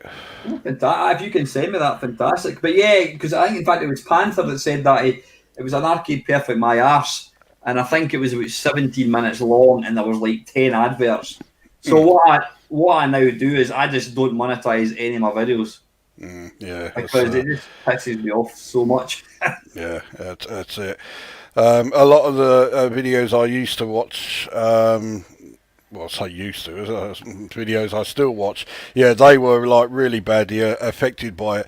There's some I watch to help me sleep because I've got quite bad tinnitus. I have to have some sort of like white noise playing in the background while I'm sleeping. Oh, right, Otherwise, yeah, I yeah. just get kept awake by this all fucking night. And one of those got got affected by this fucking YouTube adverts thing, and yeah, there were adverts cropping up. I think it was every 3 minutes. Well, this was a 10-hour video, for fuck's sake. So yeah, that was quickly driving me around the fucking bend. Oh man. So like I said, I've just if there was an easy option to demonetize my channel, are you aware if there is? An option to demonetize. Aye, I would just There do must it. be, but I don't know what it is. I mean, I've never monetized mine. I've never had the wish to. Yeah, because I mean, I don't watch my own videos, but it just annoys the hell out of me when people that do watch my videos are just getting bombarded with this shit. And the bottom line is, I'm getting fuck all from it. The people, it's just really ruining a video. You know what I mean? Yeah, that's all it does. Yeah, exactly. Right, I'm looking at the questions. We've got a few questions here. Firstly, from your oldie gamer Steve, what is the worst player sprite ever? Now, Steve said he would give it to the player ship in the Spectrum version of Light Force. Yeah, if I remember rightly, the ship in Light Force is particularly shit. Have you seen it? No, I never played Light Force. It was one of those games that just never grabbed me. So yeah, I think I've seen like a couple of videos of it running, but it was always the 64 version I saw. Yeah, aye, that is pretty pish. The worst looking sprite ever. I mean, I suppose you could quite easily say, well, you could go for Auf Wiedersehen Pet or something, which is. Well, actually, no, you couldn't because that game didn't. I don't think that game used sprites. It was all fucking UDGs. So yeah, they never even never even had any sprites in it. I'm sure there's one screen where you control. Is it the pi sign or something? Yeah, something like that. Yeah, I don't know. Yeah, I mean, it really is cassette 50 levels of programming that thing. So and to it was 10 quid. To not include the real early games, was there any particular game that you said, yeah, the main sprite just looked shit? I mean, I think some of the there was some real, and that was I can't even remember if I thought about this or if I actually spoke about it. But one of the questions that I get asked, if I'm going to ask you it, what game? It doesn't matter whether it's on any machine. Was there a game that you bought and you were absolutely gutted at how god awful it was, and you never played it again, and you were disappointed because you thought this is going to be good? Until you came up with that last bit, I mean, most Ocean games I bought, I mean, fucking said it often enough. I would buy every Ocean game because I wanted the music. So it did mean I ended up with a hell of a lot of shit games. You know, I mean, I bought Knight Rider. I bought Knight Rider the week of release. It may have even been the day of release. And of course, the worst thing about that is the music in it is a load of shite. You know.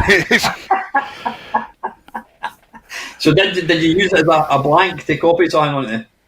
I didn't do that with any of my tapes, even though I had plenty that deserved it. So, yeah, I kept it. Kept it to the bitter end, that one. Well, you're thinking a game. The one game that there was a couple of games actually that I thought I loved the original, and I was so excited about the sequel, and it was Way of the Exploding Fist 2. I couldn't wait to get this, and Zap would put up pictures, and I thought, oh, this is going to be, take this amazing beat 'em up and you put it into this open-ended adventure, and the resulting game was just crap. It was terrible. Yeah, I suppose if you're gonna, if you're looking for a game like that, sequels are nearly always going to be, the place to turn to. Yeah. Barbarian 2 is one that springs to mind for exactly the same reason. taking the beat 'em up, gameplay of the original, which was fucking fantastic. I loved the original Barbarian. And then trying to put it into an arcade adventure style environment. The thing is with Barbarian 2 is they were so close to getting it right. But where they fucked up was the rather convoluted way of actually traversing the map, and the way that, the direction you were facing altered which way you had to go in and out of the screen. It was really annoying. So, yeah, I would probably pick Barbarian 2 for those. If you want to include Amiga games, Impossible Mission 2026 or whatever it was called, what a load of shit that was.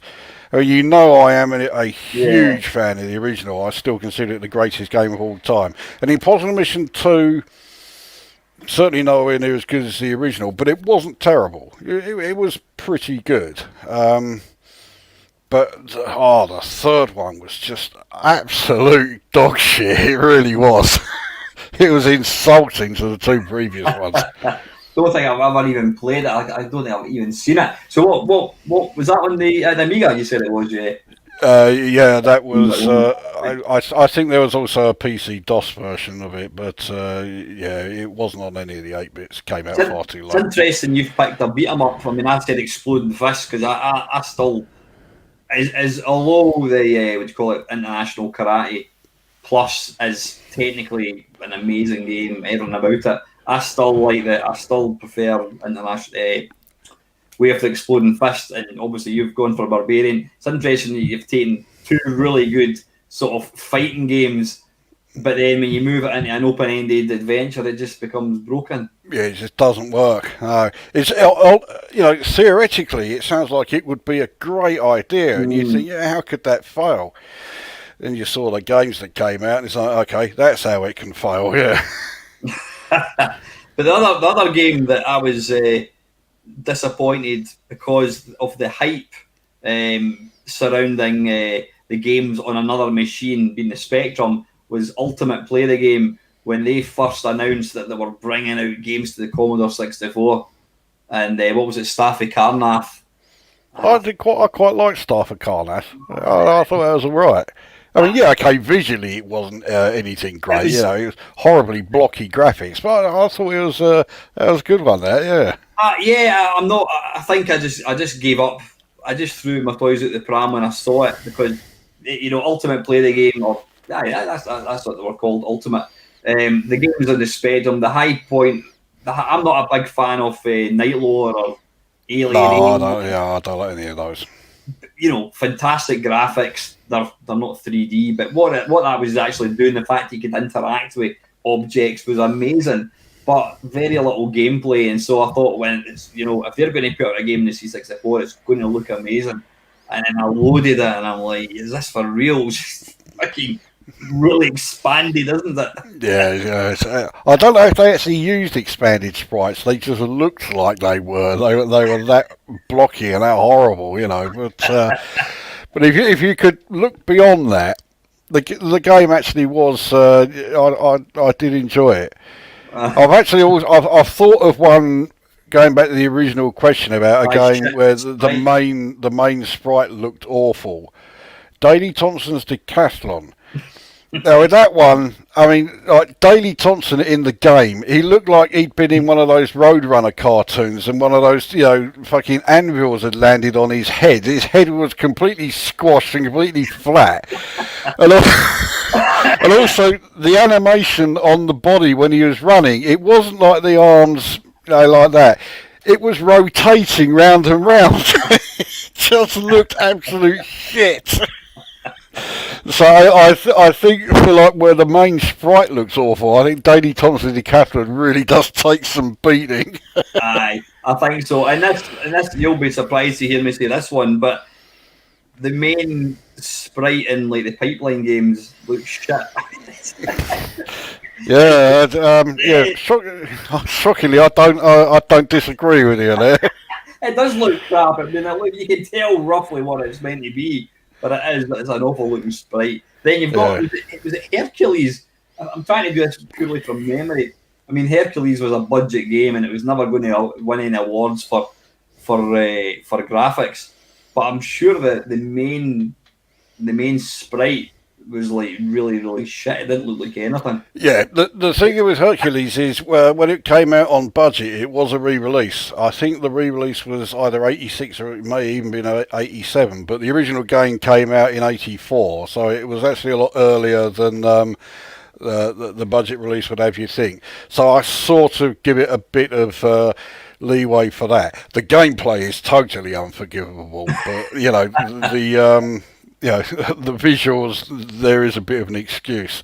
Graham Cowie actually mentioned, of course, the very pinnacle of games that looked good but were utter shit. Shadow of the Beast. Aye, I've actually in the process of doing a video on that. Yeah, I mean I played it. In fact, it was just last week actually, and the sound in it is just incredible. Yeah, audibly and visually, the game at the time had no equal. I mean, it was just way ahead of everything else, including other Amiga titles. But the gameplay was such an afterthought, and it was so fucking obvious. I mean, I was lucky. I got it on I got a pirated copy of it. I didn't pay any money for it, thank fuck. But it was dreadful, It was one of those games that you kept because, everybody else that you knew back in the day probably was still on like 64s and Spectrums and what have you. So you would put that on and, just say, yeah, look what I got, Just and to show off. Aye. Yeah, exactly. And you wouldn't let anyone play it though, because then they suddenly realise, hang on, this game's shit, You just let them watch it and listen to it, If you were going to try and sell your Amiga, that's the game you'd have running. You know what I mean? Look at this. And every computer shop had Shadow of the Beast running on their Amigas at the time, I would love to actually talk to the guys that actually made that, because is it Martin Edmondson? I know that because I said I played it a couple of days ago. Martin, I can't remember. I know that name. It doesn't matter. He made it. Martin Edmondson. It's like a criminal. The fact that they've I mean, I don't know who did the music. Was it Alistair Brown? No, it's David Whittaker. Was it David? Well, he did the music for the first one. That was the only one he did the Really? music for. I didn't realise that. I mean, he's done an incredible job in like the parallax scrolling. I'm not a fan of parallax scrolling, but it's technically it's an absolute masterpiece. And then did you say that? I keep saying that before. They're having they're right. We're all going to go. We're going to release it next Friday, right? Chris, you done the graphics? Yep, that's fine. Fucking tick. Music? Yep. David, fucking sound effects, fantastic. Gameplay? Anyone? Yeah. Oh, for fuck's sake. Just make it, you punch a baddie and that's the end of it. Yeah. I mean, it took simplistic gameplay to unbelievable levels. And the thing is, of course, they then made the cardinal mistake of, okay, right, well, the gameplay is very simple, therefore we'll make sure it lasts longer, we'll just crank the difficulty up. And even, I'm not a fan, as much as the visuals do look nice, the baddies, I don't know what kind of style they were trying to go for. It was like, I don't know. I think I mentioned in my video, they look like something that a Monty Python film. Was it Graham Chapman who did the Terry Gilliam, yeah. Terry Gilliam. Well, I can think of plenty of games that looked more like a Terry Gilliam animation. The graphics were all Roger Dean, weren't they? The bloke who did the covers for Yes albums, among many others. But I think he was most well known for doing the Yes covers. And with Shadow of the Beast, it looked fucking fantastic. But the trouble is, they then stuck with it for far too long, and by the time you got to shit like Awesome and Orc, it's like, more Roger Dean graphics. I just got fucking sick of the sight of them, Again, it's what we're saying earlier on. We want our games to look like games, whereas they were trying to make it look like art. And art, can you imagine playing a game that had something that looked like the Mona Lisa in it? It would just look shit. Yeah, it would, Two completely different things. But yeah, I would go for Pipeline. I think the main sprite. I love the game, but the main sprite was pish. Right, let's have a wee look. Right, Catherine Tyson. I have another one for you. What was the first game you bought on a floppy disk and the first game you bought on a CD? I'll let you go first. First game I bought on a floppy disk was Pteropods on the Amiga.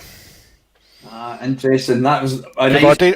I did have a few games already, but they came free when we bought our Amiga in the first place. So yeah, but the first game I actually bought was Pteropods. Interestingly, my first game on the Amiga would be. Well, I had an Atari ST, and what was the first game I bought in that? It was a game called TNT Commando Clone. Don't know it. It looked alright, but it was shite. But yeah, on the Amiga, it was Barbarian. Psygnosis Barbarian.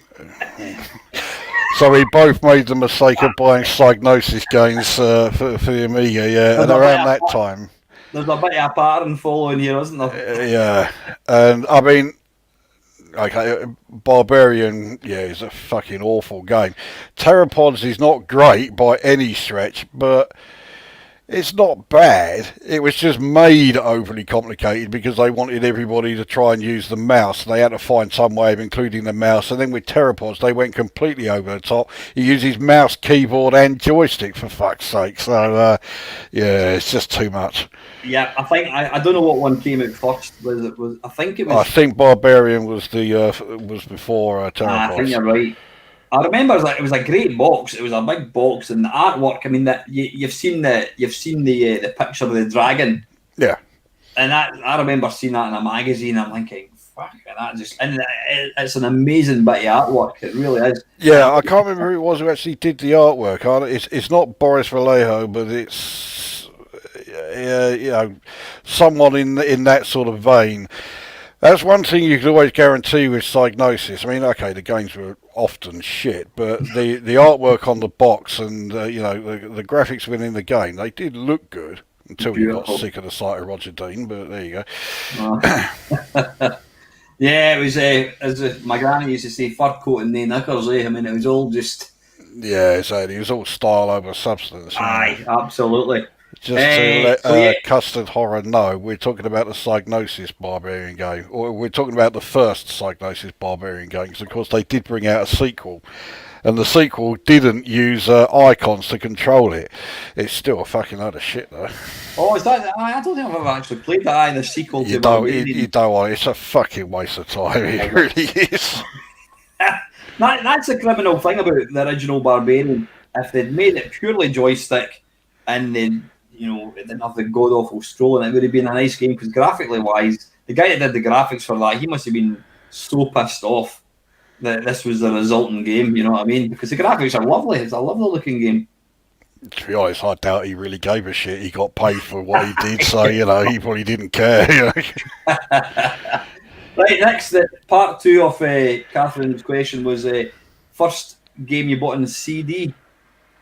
I'm trying to think. A PC game, obviously. Yeah, it would have been a PC game. The thing is, when I got my PC, again, I got quite a few games with it. I can't remember. It could be Unreal. It might be Pod, which is still a great game. Unreal is still a great game. Great game it is. Yeah, I suspect it was one of those two. But yeah, I did get I got about 4 or 5 games with my Dungeon Keeper. That was another one. So yeah, I got a few. I can't remember which one was the actual very first, but one of those. I'm just looking at Del Boy's comment. He says he thinks that the Seventh Guest was his first PC game. That might have been my first PC game. I remember seeing my mate running it, and it's just like, what? It's running off a CD. And I thought this looked incredible. So I think it might have been the Seventh Guest. Have you played the Seventh Guest? Never heard of it. Let alone play it. It's you're in a spooky mansion, and it's all just streaming multimedia. It's you get these little games, you get like different puzzles and that. You know what? It's actually not that bad. I was playing it fairly recently. It's not that bad. It was all, I mean, they had real live actors and this kind of stuff. So, you know, it was just jumping the whole multimedia bandwagon, you know, and that's when Commodore brought out their CD, TV, and all this kind of shit. What a disaster that was. But anyway, we'll move swiftly on. Let's have a look.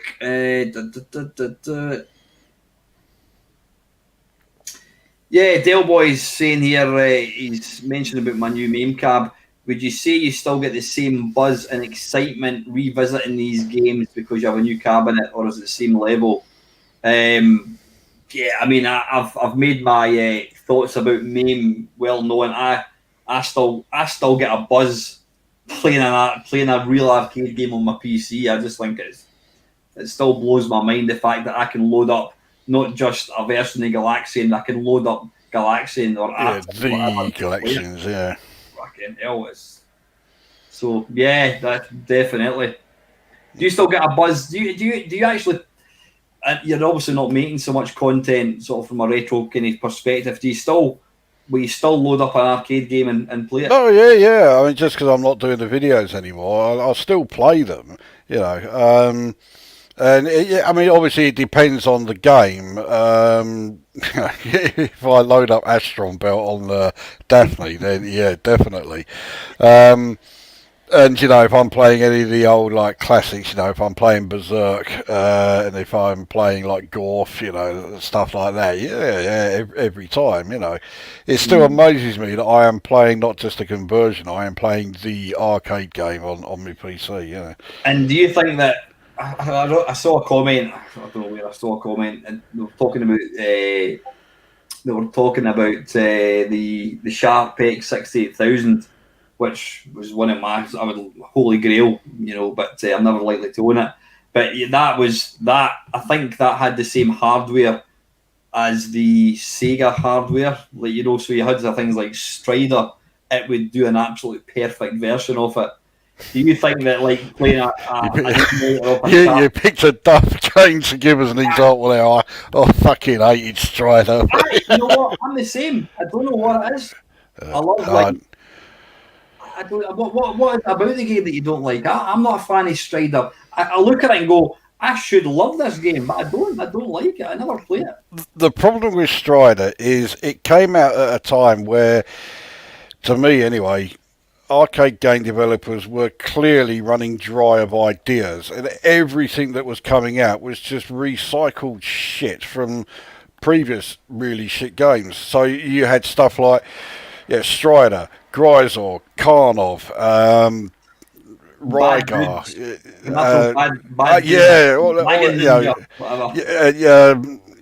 what's Ninja Warriors and all, and it was just like ultra generic shit over and over and over again, you know, and Strider was just another one of those. So from day one, the moment I first saw it, it was just nothing there that made me even vaguely interested in playing it.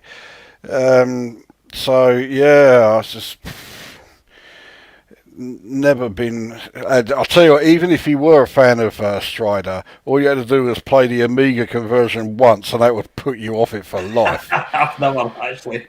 I don't think I've done an arcade perfect on that one. Well, it was by Tiertex, which tells you everything you need to know. Yeah. Enough said. Yeah. Yeah. Oddly, I'm a big fan of. I do like a bit of Shadow Dancer and what's the other one? Shinobi. Quite a fan of these. No, Shinobi never grabbed me. I don't know Shadow Dancer, but I think that was a sequel to Shinobi. You've got the dog that kind of attacks people. Okay, I'll take your word for it. It's not bad. If you don't like Shinobi, then don't even look at Shadow Dancer. But to get back to what I was talking about, yeah. So, you know, something like the Sharp X68000, MAME is effectively killed. You know, why would I want to play a Commodore 64 version of something when I can just play the MAME version?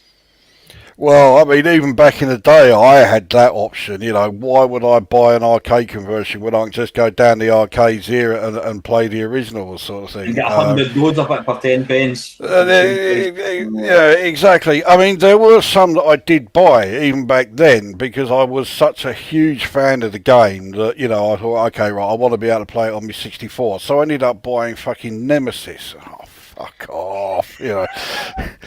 The arcade original, you know, the Gradius Nemesis, not Nemesis the Warlock. The arcade original I thought was fucking superb. And back then I was a huge fan of it. The Commodore 64 version was just absolute fucking bollocks. Are you a fan of any of the Nemesis games? Are you a fan of like the arcade Nemesis? Yeah. Yeah, so the original Nemesis I thought was fantastic. Salamander, well, when we did the you know, top arcade shoot 'em ups, that was one of my choices there. They're the only two. I hate Vulcan Venture. I despise Gradius 3. Really don't like Gradius 4. Salamander 2 is one of those games I was talking about earlier when I said it looks like a Terry Gilliam animation. It's just absolutely fucking dog shit. I don't think I've even seen it. I've not even seen a screenshot for Salamander 2. It's total shite. Don't waste your time. Aye. Excuse me. Right, let's have a quick look. Here we go. Grant Carey's just saying Shinobi and Rolling Thunder are similar games. Now, the thing is, I love Rolling Thunder, but Shinobi didn't interest me in the slightest. I can tell you exactly why as well. Music. Around that time, well, the music in Rolling Thunder is fucking fantastic, isn't it? But around that time, I was absolutely sick to fucking death of games with ninjas in them because they were fucking everywhere. So I took one look at Shinobi, saw it was about a ninja. That's it. My interest completely gone. I don't know what. I don't know why I love Rolling Thunder. It's one of my top 5 favourite arcade games. It's just I think the music was a thing that dragged me in. But my mate used to play it. I used to go to college day release and we'd go down at lunchtime to this local arcade and he would play Rolling Thunder.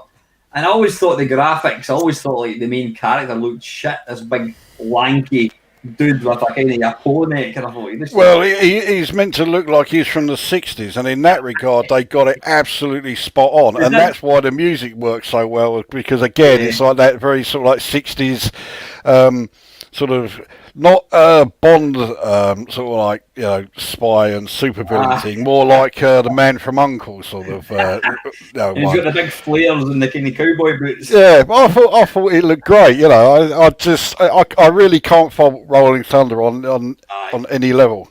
It's a brilliant game. It ticks all the boxes with all the different. It's like a kind of Bond film, isn't it? Really, you know, it's with it. Yeah, well, like I say, to me, it's more like a Man from U.N.C.L.E. or even like the Avengers sort of thing, rather than a Bond one. You know, it doesn't have quite the, you know, over the top, really stylish. You know, he's not wearing a fucking, he's not wearing this tailored suit or anything. He's just got his red fucking polo neck jumper on, isn't he? You know. What do you think of the second Rolling Thunder? No, I don't like it at all. And I think the music, if they kept the music in it, I'd be more inclined to play it. To be honest, I don't remember a great deal about the music. All I remember is playing it a couple of times. The first time it just didn't grab me, and I thought, well, I'll give it one more go because I'm such a fan of the original one. No, and I didn't bother with it after that. Again, it's a bit like the old thing with films, you know, the original and then the sequel never really. It just never really quite does it. I can think of a couple of examples where a film sequel was better than the original, better than the first one. Chris, you're going to make me try and guess, aren't you? One of them's the superhero one. Superman. Yeah, I think Superman 2 is much better than the first one. Can I be honest? I've never seen Superman 2. Oh, you got to see it. I saw the original, that's it. Terence Stamp as General Zod. He is the perfect like pantomime villain. He really is. He's so overdone, so overacted. But that's what makes it. Definitely got to watch that one. How long does it last? Oh, it's a fair old. It depends on which cut, because there are two different cuts available on like Blu-ray or DVD or whatever. But it's it's. I think it's something like 2.5 hours long, something like that. I was thinking I could watch it tonight, but that's not a bit pushed up me. But I'll need to try that. Yeah. Who is it? Craig Flanagan saying here, what do we think of Vectrex on emulation? Have you ever emulated a Vectrex? No, I never emulated it. I loved the original console. That's just what I was saying earlier about the only console I'm interested in, Atari 2600. Of course, totally wrong. The Vectrex was one that I liked too. Yeah,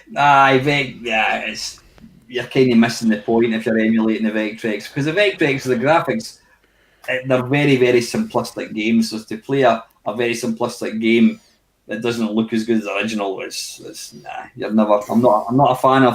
Actually, the best Vectrex emulator I ever saw was an app that came out on the iPad actually, and there's videos of a guy put out a video of the Vectrex and the app, and you have to kind of guess what one was what, and it's very, very difficult. It does do a really good thing, but yeah, a Vectrex game has really got to be playing the Vectrex, I would say. Right, Mr. Milty Swinbuckle, question for the next Waffle. Are you in favour of settings in a game to make it harder or easier, or do you prefer one setting for all, or does it depend on the game? Okay, also, can you think of a game that you thought may have been a good game but was spoilt by being either too hard or too easy, or was missing something obvious, such as it needed a map or had dodgy controls? What's your thoughts on like difficulty in games? Do you think you should have the option to make a game easier, or or have infinite ammunition or whatever? In a word, no. If a game is coded to, have like limited ammo, then keep it. Don't give give players the option to have unlimited, because then the game becomes far too easy. Yeah, I mean, modern games are often far too easy because they're coded now for a generation that wants to be able to get through everything without any kind of challenge whatsoever. So, yeah. Modern games, the one exception I can think of, and it's not that modern anymore, is Cuphead, which is fucking unbelievably hard. How far did you get in that, by the way?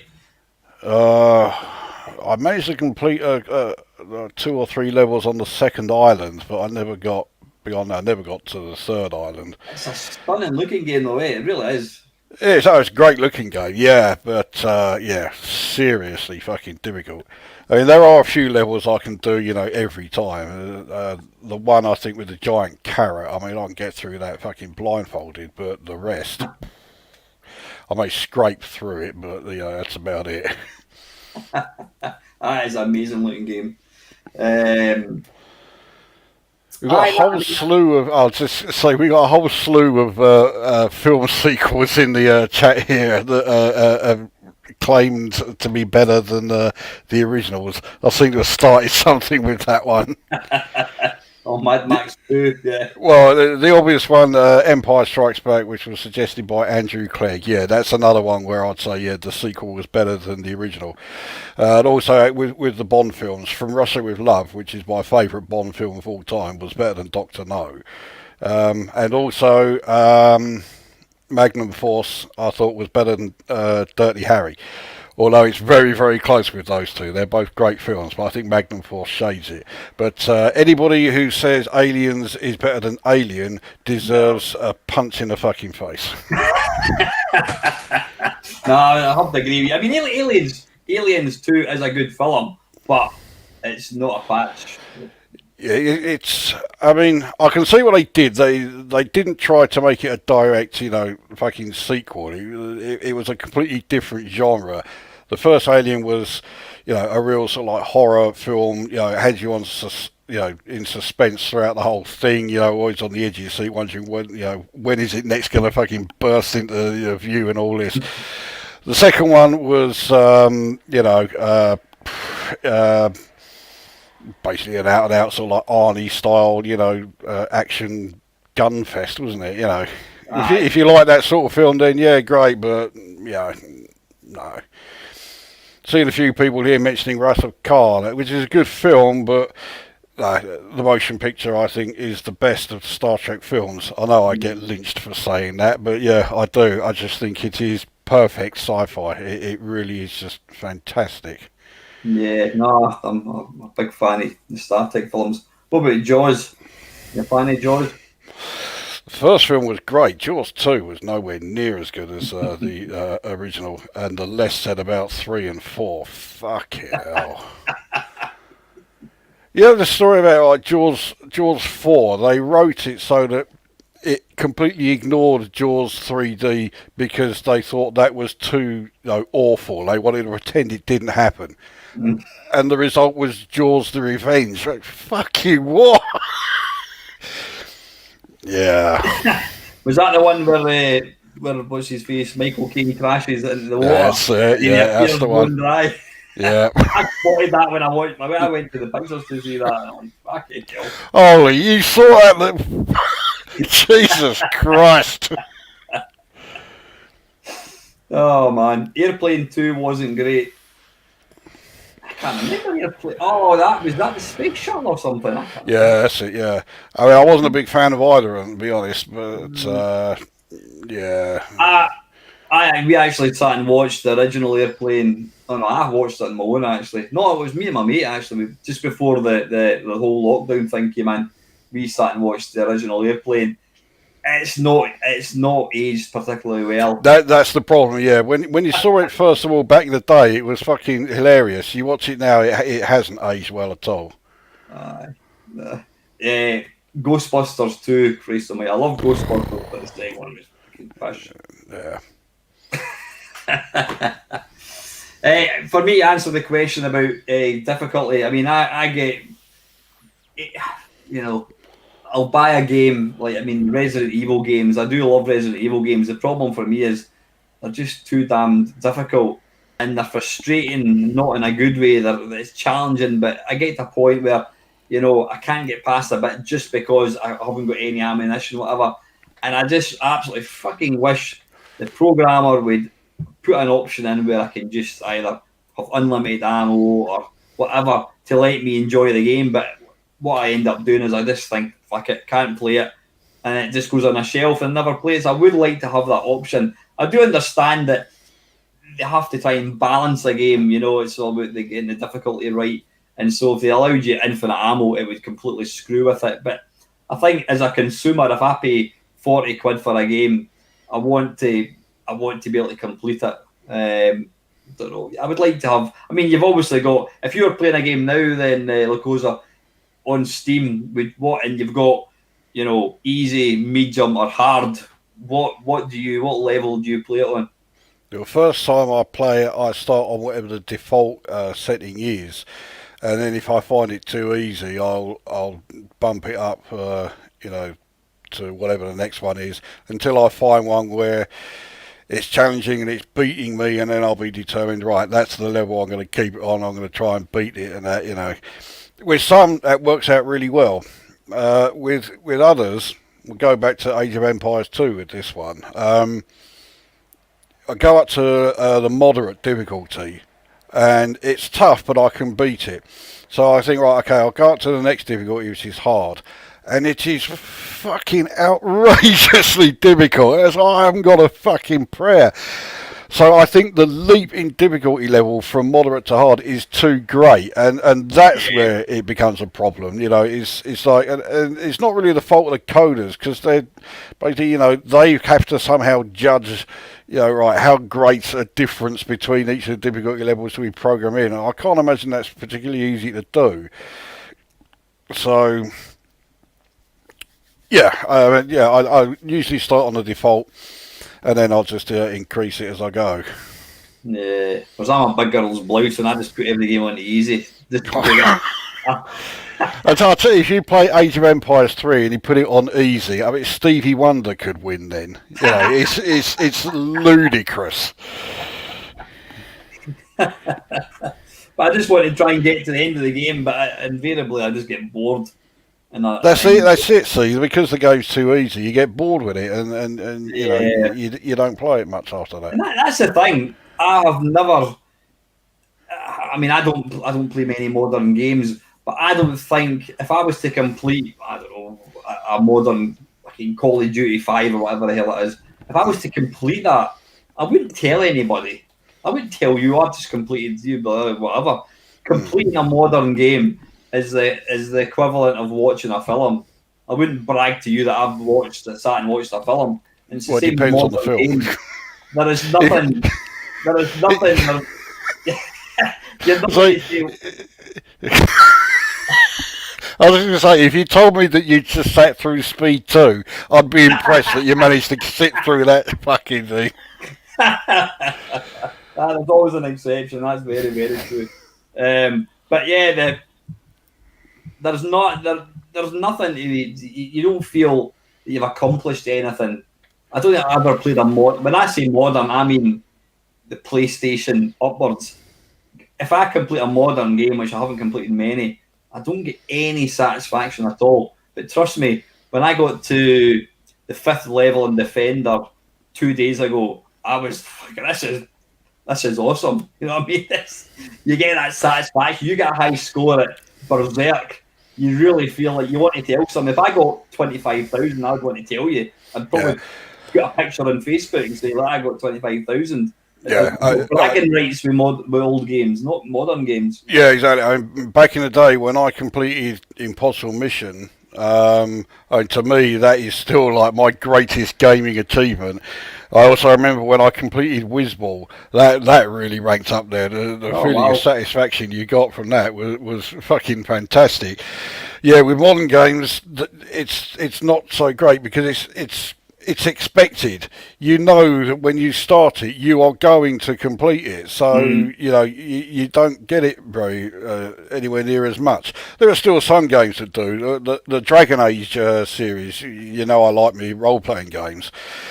And when I completed each of those, I was like well pleased that I managed to do that. And same with the 2 Neverwinter Nights games. So no, it's all role-playing games here. They're about the only ones of like modern games. I mean, Elite Dangerous doesn't have an ending, so you know, I mean, I'm never going to be able to say, "Oh, I completed Elite Dangerous." You know. What is the game? Is it Dark Souls? I've got a friend. He sadly passed away now. He was it Dark Souls? Is that the game where it's just constant, really, really, really difficult boss battles? I think. Well, that sounds more like Cuphead, because that's effectively what that was, isn't it? Dark Souls, I don't know. I know someone who's got it. I think they've got a PS4 and they've got it on that. But he's hopeless at games. He can't get fuck all nowhere in it. But I've never played it myself, so I couldn't tell you. Yeah. But I'm sure this is just constant boss battles. And if a game's too difficult, it just completely puts you off. So is that what happened with Cuphead with you? Because with that game being really hard, it is. Did that put you off? My daughter got pretty far in it, and I remember sitting here watching her playing it, and I just thought, I'm not going to play that again because she was getting way much further on than I was. And that just killed the game for me when I see her doing better than I can get. Well, when you're getting beaten by a 16-year-old, is that it? Hey, listen, that's the last of the questions. So I think that's probably quite enough. It's we said 9 o'clock. It's 9:25. So. Listen, Lakosa, thanks for joining me. I know people always love to see you in videos. I know I certainly do. Yeah, okay. I'll take your word for it. Can I get a bit of guarantee that we'll maybe do part 2 of that video we were talking about earlier on? Yeah, I suppose, you know, some point in the next 5 years I might get around to doing that, yeah. I might have to, let me have a quick look. I don't know if I've still... No. You know what? I think I must have deleted it. I did make videos for 5 of them, but I think I must have accidentally deleted them. Accidentally, yeah. So I'll let you actually rewatch the video and actually remember what games it was. But I'm sure we'll get together again and do some more top tens or something, because I know they're always good. I know we didn't get bored of them, but I think sometimes if you do too much of the same thing, it can get a bit tedious. But I think far enough has passed that we can now come up with another cracking top 10 of some sort. I was just going to say, top 10 of what? Because, nothing springs to mind, I must admit. I think we did have a few ideas, sports games or something. I think we did the sports games one.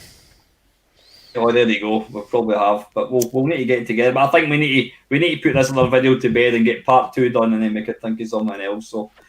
So anyway, yeah, thanks for joining me, and thanks to everybody that's taking time. Apologies, we were looking at the comments. I don't know if there's any questions as such, but we kind of glossed over a lot. Yeah, there were loads that we missed. Yeah, there probably was. I'll be back on as normal on Sunday. I think I'm going to do the Amiga again. I did an Amiga special. It's not a special. I did an Amiga one last week, which was good fun. So I'll probably stick with the Amiga this Sunday. Usual time, 7 o'clock till 9. And finally, I hope everyone has an absolutely fantastic weekend. Thank you very much for watching.